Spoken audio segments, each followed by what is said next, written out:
o paciente psiquiátrico, né? A gente falou aqui da dificuldade, né? Do amparo e tal, né?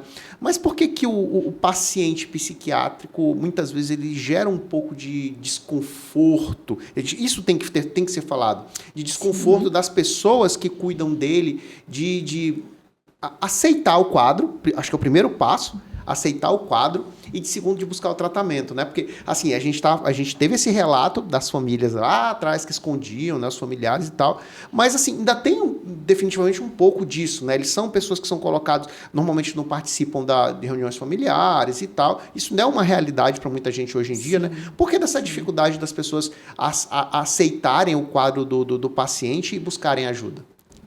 Essa é uma grande questão e que eu coloco também muito para os meus alunos, né? De cada paciente que a gente atende é diferente do outro, né? Não vamos ter pessoas iguais, embora tenha ali os sintomas todos ali no livro já relatado, né? Então, doença tal, sintomas X e tal, para a gente fechar os critérios para um diagnóstico.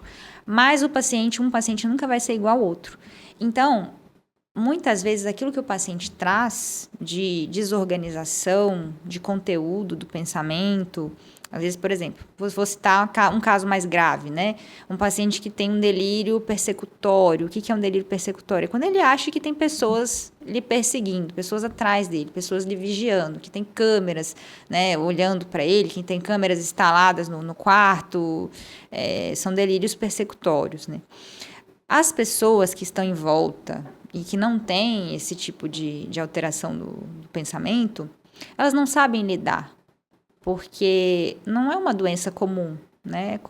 Não é um machucado que está ali, não é uma perna que se quebrou. É abstrato, né? É totalmente abstrato, né? Não é nada concreto. Então, quer dizer, e aí a pessoa não sabe muitas vezes o que falar, o que dizer, quando aquele paciente traz esse conteúdo ali e expõe para todo mundo fica, nossa, mas, né? Climão, né? O que eu falo agora? Né? E eu sempre explico para as famílias que elas devem ser dados de realidade para os pacientes, né? Embora quando o paciente esteja num surto, numa crise, a gente não vai ter uma postura combativa, a gente não vai ter uma postura confrontativa, né, com aquele delírio, porque o delírio ele não se desconstrói tão rápido assim. Precisa de tempo para a medicação fazer efeito, tempo para a equipe poder, né, agir, para a terapia poder fazer sua atuação também.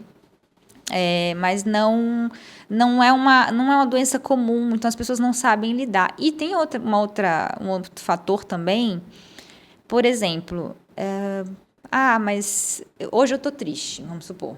Hoje eu tô triste e o meu colega que está aqui do lado, né, ele não sabe o que falar para mim, né? Ele diz, mas tá triste? Mas, poxa, eu também fiquei triste ontem, né? Eu também tenho meus momentos de tristeza. Quer dizer, as pessoas não sabem ouvir, né?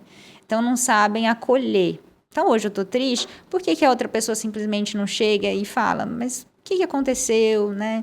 Ouve um pouco, né, daquele conteúdo, o que aquela pessoa está querendo emanar naquele momento. Né, que eu sempre encorajo também os familiares a perguntar, se aproximar mesmo do que é a grande questão ali. E muitas pessoas, elas fogem disso, porque elas até correlacionam com a própria tristeza, né? A tristeza do outro, ela vai se conectar com a sua, então você não quer aquilo, você quer fugir daquilo, e aí você não sabe como abordar essa pessoa. É muito comum isso. É o que acontece nas consultas de transferência, relações, né, de transferência e contra-transferência, que a gente chama, né? Então, você traz um sintoma para mim. Eu lá atrás, na minha vida, eu já tive esse sintoma também. Então, eu vou lembrar, isso vai me desencadear, vai me mobilizar para que eu me conecte com você e possa explorar esse sintoma, mas porque eu sou profissional. Agora, as pessoas não são treinadas para isso. Né? Muitas vezes o seu sintoma vai mobilizar outra pessoa, mas ela vai assumir uma postura de fuga, porque ela não sabe lidar nem com o próprio problema dela, né? E que o seu remete ao problema dela. né? Muitas vezes isso o acontece. problema, desculpa até te interromper, doutora, é um problema de enfrentamento, né? Por exemplo, Sim. eu passei isso com a minha mãe. Tinha uma amiga dela de longa data, passou por um quadro depressivo e no momento de crise da minha mãe, ela fez uma visita e ela falou, olha, eu vou esperar sua mãe melhorar para mim poder visitá-la de novo. Porque eu fiquei mal. Né? Então, assim, essa dificuldade do enfrentamento com a situação, né? Sim. E às vezes ela pode se sentir até, não, assim, ó, me fez tão mal que, né, eu voltei no seu caso. Você é uma pessoa preparada para poder lidar com a situação, mas muitas pessoas não são, né? E assim, então quer dizer, o sintoma, muitas vezes, ele nos mobiliza. Alguns mais, outros menos, mas ele nos mobiliza, inclusive a nós profissionais, né? Então a gente aprende isso na residência médica. Existe a relação de transferência, que é o que você está passando para mim, mas existe a contra-transferência, que é como eu estou reagindo ao que você passa para mim, né? Também. Então, se essa relação ela é quebrada, ela é fragmentada, quer dizer, eu não sei lidar com o sintoma que você me trouxe, né? Eu associo a uma coisa tão ruim, que eu não vou saber te tratar, né?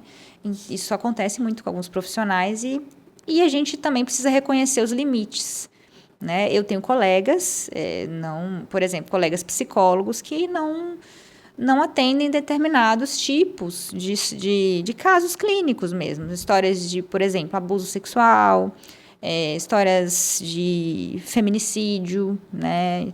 Histórias de pedofilia, né? Porque aquele conteúdo para aquele profissional já chega num nível que ele já prefere passar para um outro colega que seja mais especializado naquela área. Né? Então, isso acontece também entre os profissionais, então você imagina no público leigo. Sim. Né? Sim. Então, assim, é bem interessante e complexo a gente ver. Às vezes a pessoa entra em surto dentro de casa e os familiares não sabem o que fazer, porque o paciente começa a quebrar tudo, né? Começa a falar alto, começa a passa noites e noites acordado, não fala coisa com coisa, né? Tem um discurso desconexo. E aí, o que vai fazer, né? Até que essa família aceite que é necessário chamar o SAMU, chamar o corpo de bombeiro, porque também é um trauma, né? Um trauma você ver um familiar seu dentro de uma ambulância, num surto psiquiátrico, tendo que ser levado, né, para um atendimento. Uma família que às vezes nunca enfrentou um problema desse, né? E que tem toda aquela criação, né, do mito de que o psiquiatra é um médico de louco, né? Poxa, e aí eu tenho um filho que entrou em surto e que eu vou ter que chamar ambulância para levar lá no João Paulo II para psiquiatra poder atender. Então, quer dizer, é difícil. É um impacto Desde muito grande, o início, né? é difícil. Né? Mas a maioria dos casos, felizmente, a gente consegue ter um tratamento, uma boa resposta clínica quando são bem feitos, né? São tratamentos, quando eles são feitos de forma adequada, quando o paciente adere bem ao tratamento, segue as orientações. A gente tem uma boa resposta clínica. São pacientes que têm a vida normal ou quase normal, se casam, têm filhos, têm seus trabalhos, têm suas vidas, a gente consegue resgatar isso. Agora, o que não dá é esse paciente poder não ter chance de fazer o tratamento por puro preconceito, porque a família às vezes não quer levar, né? E a única pessoa, os únicos que podem oferecer ajuda ali é a família. Né? Porque o paciente está fora de si, ele não tem noção, ele não tem crítica para que ele mesmo possa buscar ajuda. Muitos têm, mas a grande maioria em surto não tem. E quando a família não leva, esse paciente ele vai literalmente perdendo, vai neurodegenerando mesmo, ele vai perdendo massa encefálica, até que ele chega aos 60, 70 anos de idade com declínios cognitivos absurdos, enormes. Porque fizeram várias crises ao longo da vida, né? Crises de surto mesmo. O surto ele é uma inflamação cerebral, que eu explico sempre para meus pacientes. Não basta, não é só, você não está tomando remédio para você ficar bem.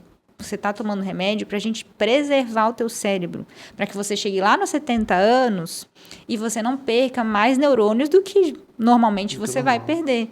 Porque é uma condição de inflamação. Tá tudo, é como se a gente pegasse um quebra-cabeça e chacoalhasse ele assim, balançasse todas as peças, né? O surto é isso. E aí depois a gente precisa organizar, colocar cada pecinha no lugar. E isso leva tempo. né? Então, é isso que eu explico. Ah, doutora, mas ele tá melhorando, mas ainda não tá o que era. Mas ele vai voltar a ser, né? Claro. Com o tempo. É um tempo, né? Precisa aí de pelo menos 6 a 12 semanas no mínimo para que um tratamento possa ser mais efetivo.